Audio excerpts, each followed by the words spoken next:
Guten Abend, meine Damen und Herren.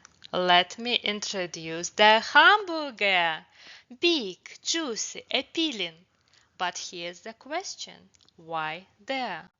The word Hamburger comes from the name of the German city Hamburg. Let's break it down.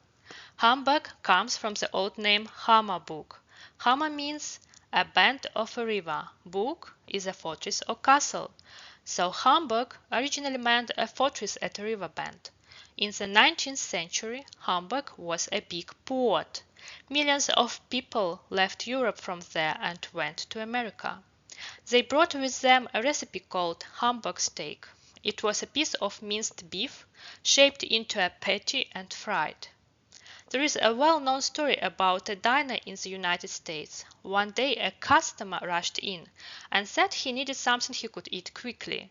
The cook took a hot beef patty, placed it between two slices of bread and gave it to him. This is recognized the first hamburger served in the US. One more thing that often confuses people.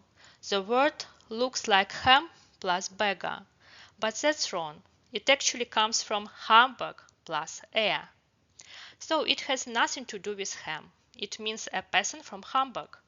And nouns for city residents are usually masculine.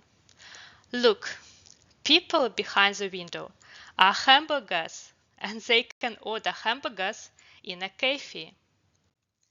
Now let's see how Hamburg locals or hamburgers stroll around their city. Enjoy the beauty of Hamburg. They say the city has more bridges than Venice. A bit later, the ending burger became its own word, which is why now we have the hamburger, the cheeseburger, the chicken burger. It was an interesting journey, and now we know that the hamburger is not just food, it's a word that traveled from Germany to America and then to the whole world.